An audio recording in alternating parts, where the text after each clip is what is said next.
No, I had talked about this not too long ago, where in a other video that unfortunately had been taken down, there was a scientist who was an immunologist, and he had stated very much the same thing that, of course, Reuters, as of August 25th, and what I had posted recently, that originally it was, you're fully vaccinated after two, and then after some time they were like, oh, you're going to need booster shots, which isn't abnormal. But I think for a lot of people now, under what has been going on for the better part of almost 2 years, I think many people are now thinking a little bit more in depth about the whole routine of yearly vaccines for different reasons.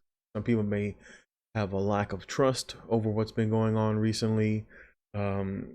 Some who maybe perhaps realize that, well, maybe there is some sort of monetary incentive to kind of keep this little wheel going in the direction that it is. Now, this is as of Reuters. It says U.S. plans COVID booster shots at 6 months instead of 8. And I reported this not too long ago, that originally it was a year, but in a video that had unfortunately been taken down, the most relevant data showed that in terms of maximum efficiency, that it only lasts for about 3 months. And that's why when you look down here, it says as of August 25th, it says U.S. regulators could approve a third COVID shot for adults beginning at least 6 months after, right? So that means that at least within 6 months, you're going to take a boost. And that's why I said, if at any point in time on this little wheel of get vaccinated, continue to spread, get vaccinated, continues to spread, etc., if at any point you're like, all right, I took my two, I'm not taking a third, well, then you become part of the problem, because now you are no longer fully vaccinated as they had promised you in the beginning. That 2 weeks to slow the spread is now literally taking an injection every 3 months. And this is where we are at. Unfortunately, a lot of this information gets censored because of social media, and I really can't blame a lot of the companies, like, for example, like YouTube. You have to understand that these companies, whether we agree with them or not, maybe they are a little bit more left leaning, but for the most part, you have to understand that many of these companies are in the vice of the government, and so the government will not put the squeeze necessarily on you, as you're now seeing with all these different businesses, right? Like, for example, I talked about yesterday about the airlines. And so for a lot of these businesses, for them just to survive, some of these people are just basically worried about their own survival. In essence, it is kind of like, people are just basically worried about themselves, whether it's a business, whether it's YouTube, whether it's Facebook, etc.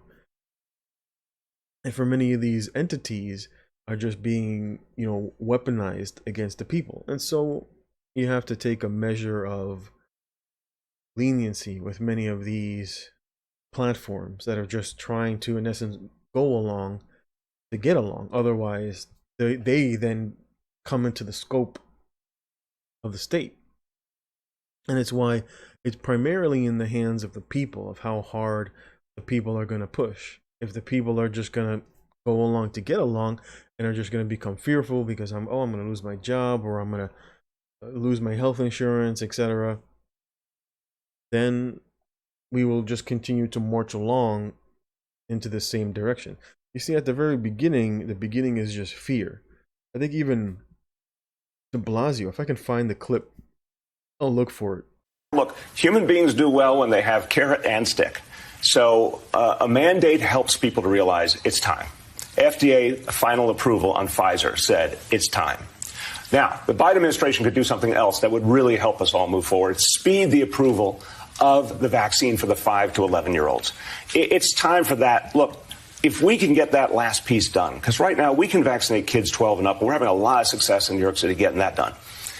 But we need that last piece, and we need every child in America back in school. So I know Joe Biden cares, to his great credit. I know the team's working nonstop, but they've got to make this a central priority.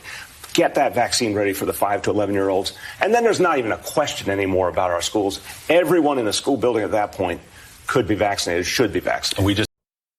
Where even de Blasio had stated the whole carrot and the stick is useful, right? It's not that the science is back behind it.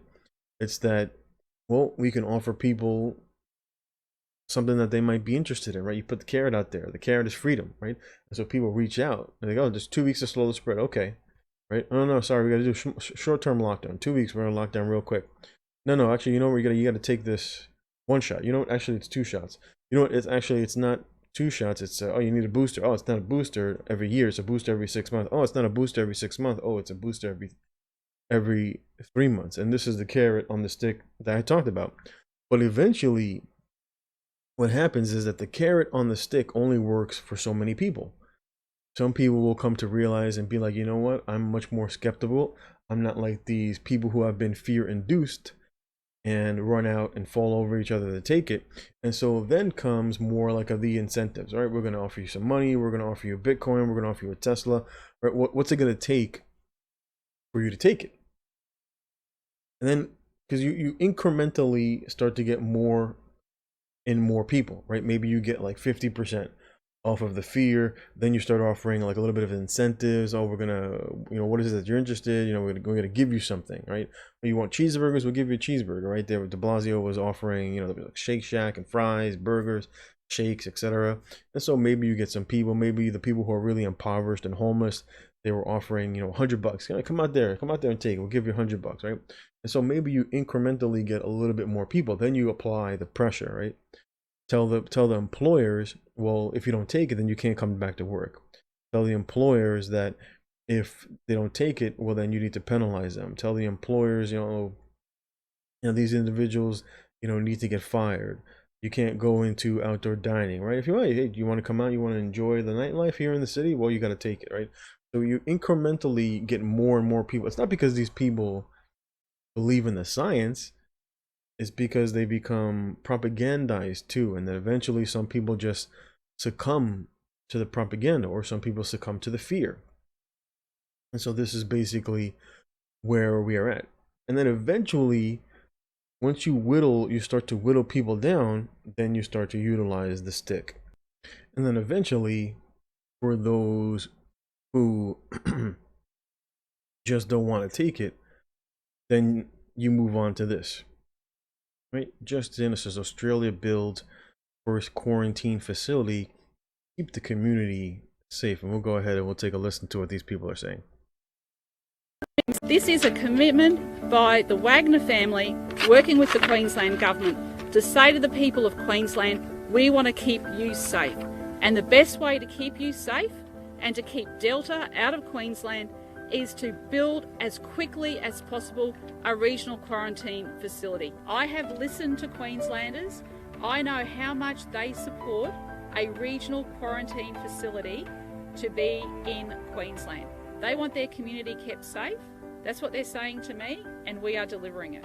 This is a race. We are up against a highly infectious Delta variant that's sweeping the world. We don't know what's next. We need to get these facilities up and running, and everybody has seen how successful Howard Springs is. So this is basically where we're at. We're at the building stages of what many witnessed in Nazi Germany, which were the building of the concentration camps. And of course, even Hitler himself, because he pointed to the Jews and said, the Jewish people were responsible for spreading typhus. And so as part of keeping you safe so that you're not infected, you don't come in contact with these people because they're spreading disease, we're going to put these people over here in camps, right? So if you test positive, right, because they're going to probably, even if you take it, you're still probably going to have to get tested anyway. And so for those individuals, especially for those individuals who don't take it, this will be the inevitable outcome for many of them. Now, we're going to change directions here just for a second. Now, this was a study was originally posted on the Defender, says Children's Health Defense News and Views, but it's actually posted in the Lancet. And so the Lancet, talking a little bit about transmission of Delta variant among vaccinated healthcare workers. And something interesting, you can actually download the paper. I downloaded it originally to take a look at it.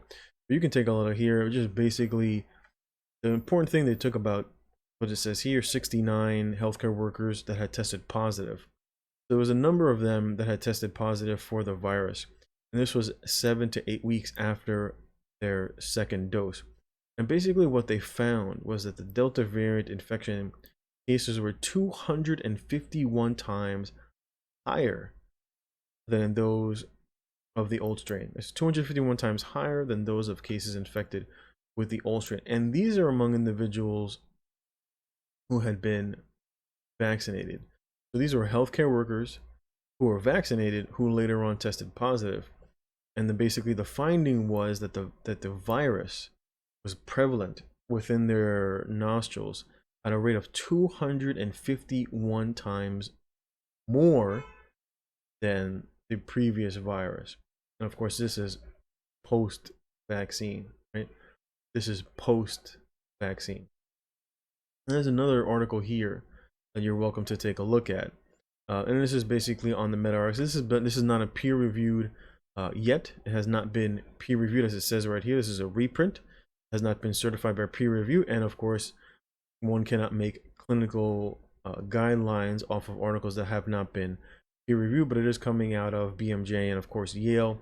So these people said they're not idiots, and basically at the end it just says that natural immunity does give you higher rate of protection than vaccination. But it does go on to say at the bottom here, it says, as compared to the BNT, it says 2 vaccines induced immunity. It says individuals who were both previously infected with the disease and given a single dose of the vaccine gain additional protection against the Delta variant. And so we still have to throw that in there moving forward in talks about what's been going on. But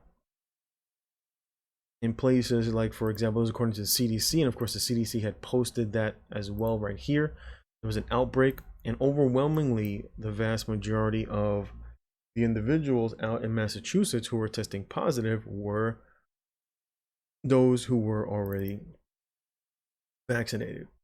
And so what they're showing is that some of these individuals are testing positive, very much like what's going on in Israel, where we have an overwhelming number of people who are testing positive post-vaccine, right? We have an overwhelming number of individuals, and this is according to the CDC. This is by no means my own. It's not a conspiracy site, right? As according to cdc.gov, it says outbreaks of SARS-CoV-2 infections, including COVID-19 vaccine breakthrough infections associated with large public gatherings, right? And so that's basically in line with the video that I talked about yesterday, where even the prime minister in Israel has said the exact same thing, that individuals who had taken two jabs, the individuals who thought that they were fully vaccinated, and of course they were running around there thinking that they were protected, but then he went on to say, well, you're spreading the virus. A lot of you people who are running around there thinking that you're protected and you haven't taken your third dose, right? Because if you haven't taken your third dose, well, then you're not protected and you're still spreading the disease. And this is basically where we're at. And of course, as time goes by, time will reveal more. Time will reveal more. And so that's why it's important, as they say, to hold the line, right? Hold the line. Time will, of course, will always be on your side. We're basically going to leave that there. There was a little bit of reporting. There was some interesting information coming out. Of course, there's a lot more information that I do want to report, and I'll probably do that in a separate video. But for now, we're going to leave it here. Appreciate you watching, and of course, feel free to like, comment, and subscribe.